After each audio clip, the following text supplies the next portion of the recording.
Hello student, कैसे हो? I hope आप सब अच्छे होंगे। चलिए आज हम देखते हैं जीने का संघर्ष। हमको यहीं से देखना था, जीने का संघर्ष। चलिए स्टार्ट करते हैं। फ्रांस की जनसंख्या सन 1715 में फ्रांस की जनसंख्या सन 1715 में 2.3 करोड़ थी, यानी 2.3 करोड़ थी, जो सन 1789 में बढ़कर 2.8 करोड़ हो गई। और परिणामतः अनाज उत्पादन की क्षमता में उसकी मांग काफ़ी तेज़ी से बढ़ गई। और जो वहाँ का मुख्य खाद्य पदार्थ था पाव रोटी वहाँ का मुख्य खाद्य पदार्थ था, और पाव रोटी की कीमतों में तेज़ी से वृद्धि हो गई। अब जो वहाँ का मजदूर वर्ग था, तो मजदूर वर्ग की कमाई में वृद्धि तो हो नहीं रही थी। फलस्वरूप अमीर और गरीब के बीच खाई चौड़ी होती गई। स्थितियाँ तब और भी बदतर हो जाती हैं जब सूखे और अकाल के प्रकोप से पैदावार गिर जाती है। पैदावार गिर जाती है। इससे रोजी रोटी का संकट क्या होता है, पैदा हो जाता है। यहाँ पर एक वर्ड है जीविका संकट, देख लेते हैं। जीविका संकट ऐसी चरम स्थिति जब जीवित रहने के लिए न्यूनतम साधन भी खतरे में पड़ने लगते हैं, तो उसे हम जीविका संकट कहते हैं।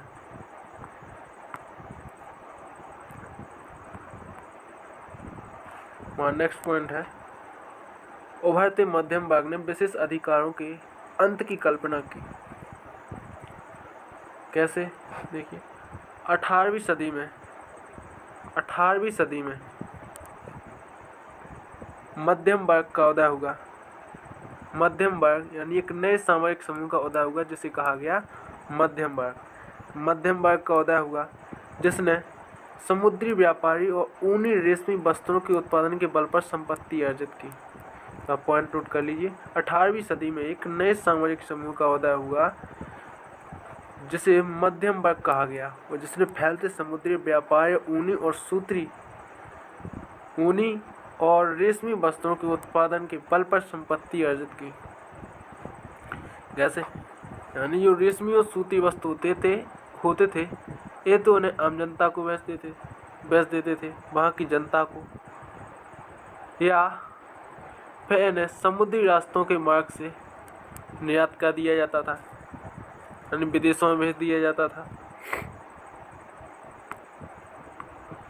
तीसरे स्टेट में इन सौदागरों और निर्माताओं के अलावा प्रशासनिक सेवा व वकील जैसे पेशेवर लोग भी शामिल थे। तीसरे स्टेट में कुछ शिक्षित वर्ग के शिक्षित व्यक्ति भी शामिल थे, जो प्रशासनिक सेवक, वकील या शिक्षक होते थे। ये सभी पढ़े लिखे थे, और इनका मानना था कि जो व्यक्ति को जन्मना अधिकार प्राप्त होते हैं, वह जन्मना अधिकार प्राप्त नहीं होने चाहिए। उन्हें उनकी हैसियत, सामाजिक हैसियत के आधार पर, उनकी योग्यता के आधार पर उन्हें अधिकार प्राप्त होने चाहिए। स्वतंत्रता, समान नियमों, समान अवसरों के विचार पर आधारित समाज की परिकल्पना। स्वतंत्रता, समान नियमों, समान अवसरों के विचार पर आधारित, यानी स्वतंत्रता, समान नियम हो, समान सबको अवसर मिले। इस प्रकार के समाज की कल्पना किसने की थी? इस प्रकार की समाज की कल्पना जॉन लॉक और जिया जॉक, रूसो जैसे दार्शनिकों ने प्रस्तुत की थी। ये पॉइंट नोट कर लीजिए कि स्वतंत्रता यानी स्वतंत्र, समान नियमों और समान अवसरों, विचारों पर आधारित समाज की कल्पना किसने की थी? समाज की कल्पना जॉन लॉक, जिया जॉक और रूसो जैसे दार्शनिकों ने प्रस्तुत की थी।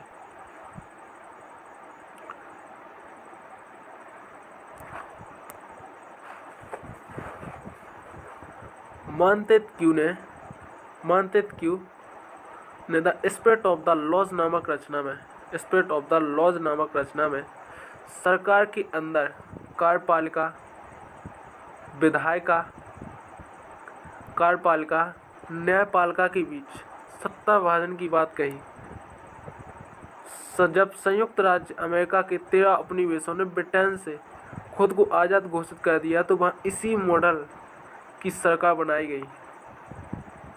जो मॉन्टेस्क्यू थे, इन्होंने एक बुक लिखी। इन्होंने अपनी book the spirit of the laws नामक रचना में सरकार के अंदर विधायिका, कार्यपालिका, न्यायपालिका के बीच सत्ता विभाजन की बात कही।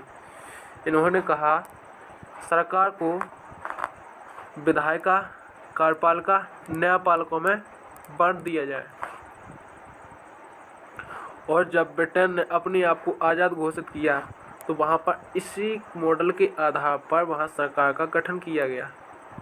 तो ये पॉइंट नोट कर लीजिए कि मॉन्टेस्क्यू ने किस बुक में विधायिका, कार्यपालिका, न्यायपालिका के बीच सत्ता विभाजन की बात कही, तो किस बुक में कही? The spirit of the laws नामक बुक थी इनकी। इन्होंने इस बुक में यह बात कही थी।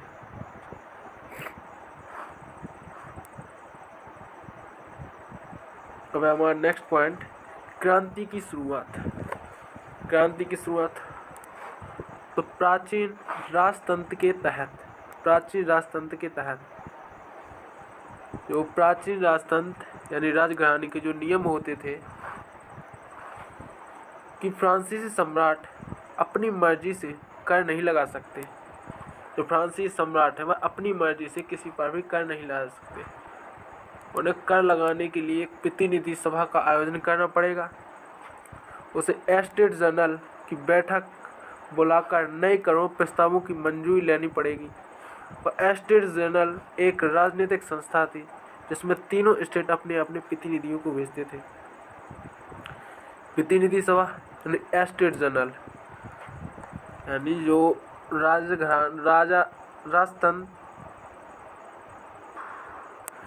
राजतंत्र के तहत फ्रांसीसी सम्राट अपनी मर्जी से कर नहीं लगा सकते थे। इसके लिए उन्हें एस्टेट जनरल यानी प्रतिनिधि सभा की बैठक बुलानी पड़ती थी। उन्हें बैठक बुलानी पड़ती थी और बैठक में जो तीन स्टेट थे, तीनों स्टेट, प्रथम स्टेट, द्वितीय स्टेट और तृतीय स्टेट, जिसमें पादरी वर्ग, कुलीन वर्ग और मध्यम वर्ग के व्यक्ति शामिल थे, तीनों के प्रतिनिधि आते थे और तीनों के प्रतिनिधियों की सहमति के आधार पर यह निर्णय लिया जाता था। तो जो तीनों स्टेट अपने अपने प्रतिनिधि भेजते थे। और जो एस्टेट जनरल की बैठक हुई थी, एस्टेट जनरल की अंतिम बैठक हुई थी, कब हुई थी? सन 1614 में। एस्टेट जनरल की अंतिम बैठक सन 1614 में हुई थी। यह पॉइंट नोट कर लीजिए कि एस्टेट जनरल की अंतिम बैठक कब हुई थी? तो सन 1614 में।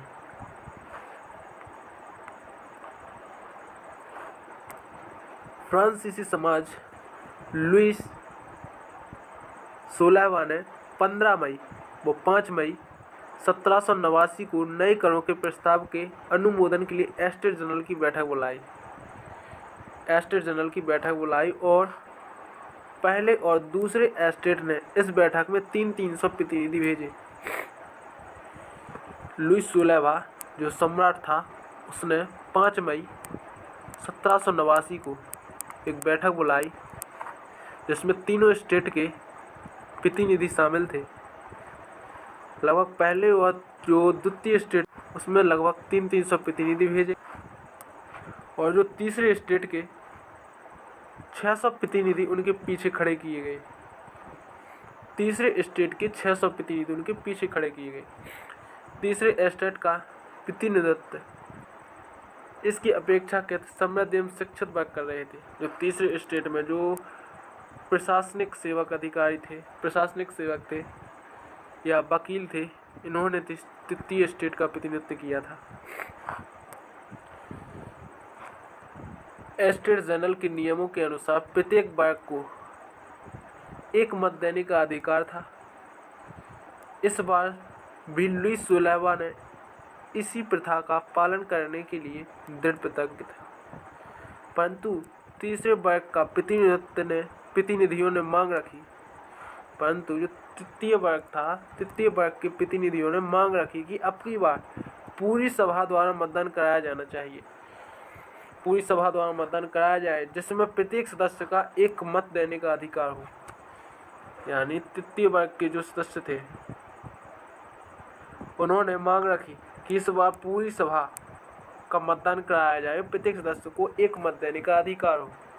यह एक लोकतांत्रिक सिद्धांत था जिसे मिसाल के तौर पर रूसो ने अपनी पुस्तक द सोशल कॉन्ट्रैक्ट में प्रस्तुत किया था। तीसरे स्टेट के प्रतिनिधि खुद को संपूर्ण फ्रांसीसी राष्ट्र का प्रवक्ता मानते थे। जो तृतीय स्टेट था और तृतीय स्टेट के जो प्रतिनिधि थे वह अपने आप को संपूर्ण राष्ट्र का प्रवक्ता मानते थे। 20 जून को ये प्रतिनिधि वर्सा के इंडोर टेनिस कोर्ट में शामिल हुए थे। उन्होंने अपने आप को नेशनल असेंबली घोषित कर दिया और शपथ ली कि जब तक सम्राट की शक्तियों को कम करने वाला संविधान तय नहीं हो जाएगा तब तक असेंबली भंग नहीं होगी। तो 20 जून को प्रतिनिधि कहाँ जमा हुए? वर्सा के इंडोर टेनिस कोर्ट में कब? 20 जून को शामिल हुए। तृतीय स्टेट का नेतृत्व मिराबेओ और आवेसिये ने किया। मिराबेओ का जन्म कुलीन परिवार में हुआ था, लेकिन वह सामंती विशेष अधिकार वाले समाज को खत्म करने की जरूरतों से सहमत था। अब यहाँ से एक क्वेश्चन बनता है कि मिराबेओ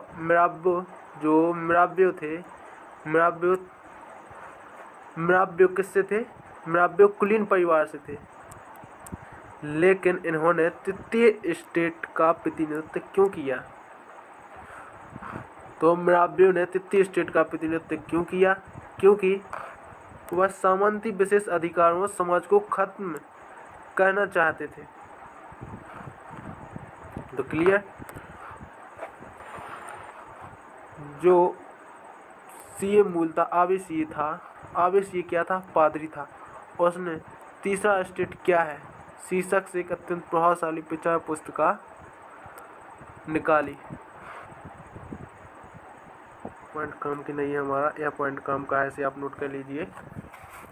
यहाँ पर जो हमारे काम का पॉइंट है हम उसे देखेंगे। लुईस 16वां ने अंततः नेशनल असेंबली को मान्यता दे दी और यह भी मान लिया कि उसकी सत्ता पर अब से संविधान का अंकुश होगा। 4 अगस्त 1789 की रात को असेंबली ने कर्तव्यों और बंधनों वाली सामंती व्यवस्था के उन्मूलन का आदेश पारित किया। पादरी वर्ग के लोगों को भी अपने विशेष अधिकार छोड़ने के लिए वश किया गया। कि वे अपने अधिकार छोड़ दें। उन्हें जो जन्मना अधिकार प्राप्त थे। धार्मिक कर समाप्त कर दिया गया। जो धार्मिक कर चर्च के लिए कर लगता था वह कर समाप्त कर दिया गया और चर्च के स्वामित्व वाली भूमि जब्त कर ली गई। इस प्रकार कम से कम 20 अरब लिब्रो की संपत्ति सरकार के हाथ में आ गई। कितनी? 20 अरब लिब्रो की। आई होप कि आप सबको ये वीडियो पसंद आया होगा। इस वीडियो में इतना ही देखेंगे, आगे हम देखेंगे नेक्स्ट वीडियो में। तो यदि आपको हमारा चैनल पसंद आए तो चैनल को लाइक एंड सब्सक्राइब करना मत भूलिए।